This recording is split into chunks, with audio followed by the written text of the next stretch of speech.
हाँ जी, स्वागत है आप सभी का आपके अपने YouTube channel sky chemistry classes में।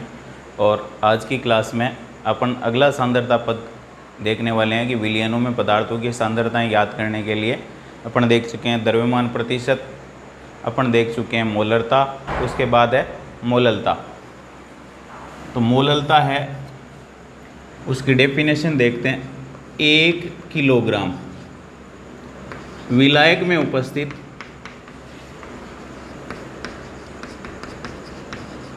1 किलोग्राम विलायक में उपस्थित विलेय के मोलों की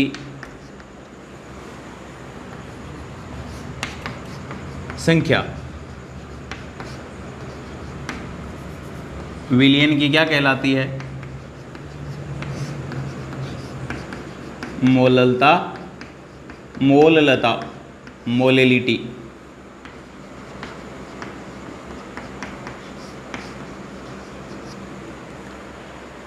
एक किलोग्राम विलायक में उपस्थित विलेय के मोलों की संख्या क्या कहलाती है? विलयन की मोललता, मोलेलिटी। एक तो होता है मोलेरिटी और एक है मोलेलिटी। केवल डिफरेंस इतना ही है। तो इसका विशेष अपने को ध्यान रखना है। मोलेलिटी और मोलेरिटी में डिफरेंस है। इसमें 1 किलोग्राम विलायक में उपस्थित विलेय के मोलों की संख्या क्या कहलाती है? मोललता कहलाती है। अब मोललता की यूनिट क्या होगी? मोललता की इकाई हो जाएगी अपनी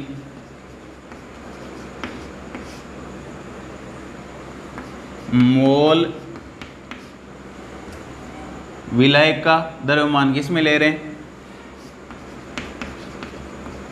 प्रति किलोग्राम या मोल पर केजी होती है। मोल पर केजी होती है। फिर मोलेलिटी को या मोललता को स्मॉल m से दर्शाते हैं, प्रदर्शित करते हैं, डिनोटेड बाय स्मॉल m।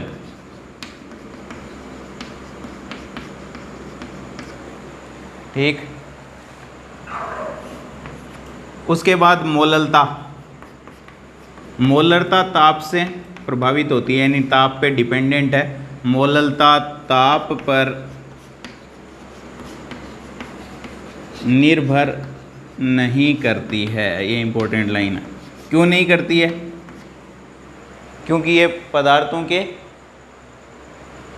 द्रव्यमान पर निर्भर करती है और द्रव्यमान ताप से अप्रभावित रहते हैं। क्योंकि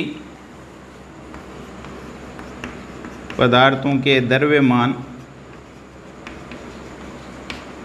ताप पर निर्भर, आयतन तो ताप पर निर्भर करता है, डिपेंडेंट ऑन टेम्परेचर, निर्भर नहीं करता है। इसलिए मोलेलिटी टेम्परेचर पर डिपेंडेंट नहीं होती है, लेकिन मोलेरिटी टेम्परेचर डिपेंडेंट होती है। क्यों? क्योंकि वॉल्यूम टेम्परेचर पर निर्भर करता है, वॉल्यूम टेम्परेचर डिपेंडेंट होता है। तो ये तो बात हुई मोलेलिटी के बारे में। अब मोलेलिटी की कैलकुलेशन के लिए फॉर्मूला क्या लेंगे?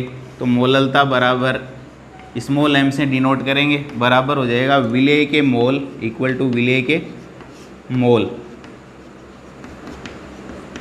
मोल ऑफ सोल्यूट बटा विलायक का द्रव्यमान, और वो भी किस में? किलोग्राम।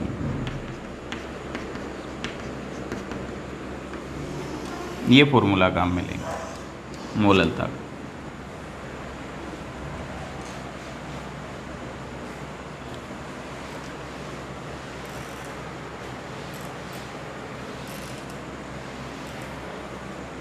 और विलेय का मोल निकालने का फॉर्मूला अपने को पहले से ही पता है। विलेय का ग्रामों में द्रव्यमान बटा विलेय का मोलर द्रव्यमान। क्वेश्चन देखो इसका। 23 ग्राम इथेनॉल को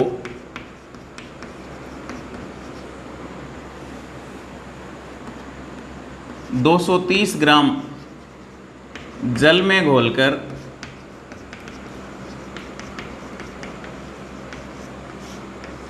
बनाए गए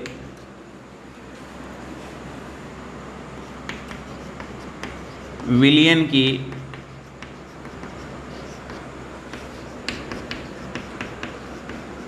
मोललता ज्ञात कीजिए। 23 ग्राम इथेनॉल है,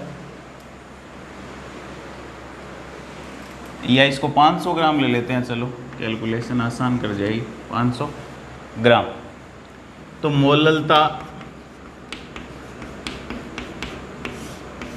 small m is equal to हो जाएगा, फॉर्मूला है अपना विलेय के मोल, और विलेय कौन होगा, जो कम है वो विलेय बटा विलायक का द्रव्यमान in mass of solvent in kg, kilogram. ये फॉर्मूला है। तो देखो विलेय के मोल निकाल लो पहले तो।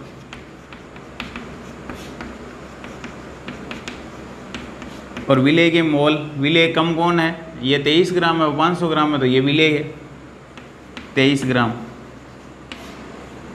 विलेय का ग्रामों में द्रव्यमान बटा विलेय का मोलर द्रव्यमान, तो इथेनॉल होता है C2H5OH। इसके एक मोल का द्रव्यमान, ये एक मोल है इसका द्रव्यमान, इनके परमाणु द्रव्यमानों का टोटल कर लो। कार्बन 2 12 होता है, एक का 24, 5 हाइड्रोजन का 5 29, 16 इसका 29 और 10 39 45 और एक हाइड्रोजन, कितने हो गए 46 ग्राम हो गया। कितने मोल का, एक मोल का, तो ये हो जाएगा 46 ग्राम पर मोल, एक मोल का द्रव्यमान हो जाएगा। ये मोलर द्रव्यमान हो गया। कितनी बार गया, ग्राम से ग्राम कैंसिल, 1/2 मोल ऊपर आ जाएगा, यानी 1/2 मोल। ये हो गए विलेय के मोल। विलायक का द्रव्यमान केजी में, विलायक किलोग्राम में, तो ग्रामों में दे रखा है, तो 500 ग्राम किलोग्राम में कन्वर्ट करने के लिए भाग दे दो कितने का, 1000 का। 1000 ग्राम होते हैं कितने केजी में, प्रति केजी, 1 केजी में। ग्राम से ग्राम कैंसिल, ये भी 1/2 केजी ऊपर आ जाएगा, तो केजी प्लस का हो जाएगा। अब रख दो मोलेलिटी आ जाएगी, विलेय के मोल 0.5 मोल, विलायक का द्रव्यमान किस में, केजी में, कितना 0.5 यानी आधा केजी। हाफ से हाफ कैंसिल, 1 मोल पर केजी, ये क्या आ जाएगी, मोलेलिटी। इस तरीके से अपन मोलेलिटी को कैलकुलेट कर लेंगे। विलायक ध्यान रखना है, विलायक का द्रव्यमान किस में लेना है, किलोग्राम के अंदर। मोलरता में विलयन का आयतन लेंगे लीटर में, और मोललता में विलायक का द्रव्यमान लेंगे किलोग्राम में, विलायक का। क्लियर। अब देखो एक स्टोक सॉल्यूशन और है, उसकी और बात कर लेते हैं।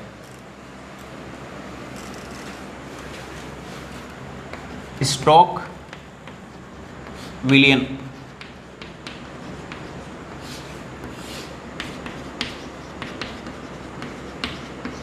Stock solution. अब स्टोक का मतलब तो ये होता है कि अपन उसमें से चीज़ें निकाल के काम में लेते रहें, उसको स्टोक कहते हैं। ऐसा ही यहाँ है, ऐसा विलयन जिससे वांछित सांद्रताओं वाले, जो अपने को चाहिए वांछित सांद्रताएं, उनके विलयन उस विलयन से बनाए जा सकें, वो सॉल्यूशन स्टोक सॉल्यूशन कहलाता है। ऐसा विलयन जिससे वांछित सांद्रताओं वाले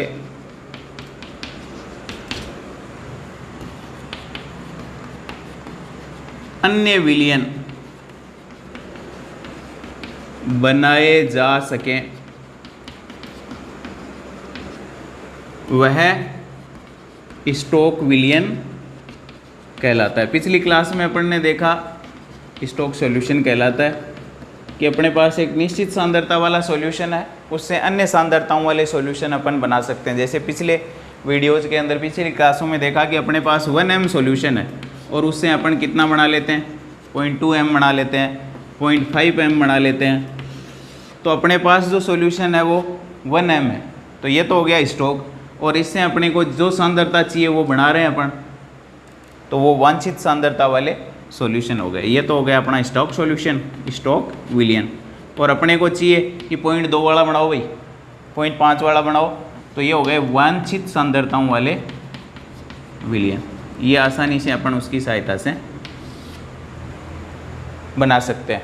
तो ये तो हुआ अपना स्टोक विलियन, और इससे जितनी सांद्रताएं अपने को चाहिए उनके सबके सॉल्यूशन बना सकते हैं। तो ऐसा सॉल्यूशन जिससे जो अपने को आवश्यक है वांछित सांद्रताओं वाले विलियन है वो सब तैयार किए जा सकें, वो स्टोक सॉल्यूशन या स्टोक विलियन कहलाता है।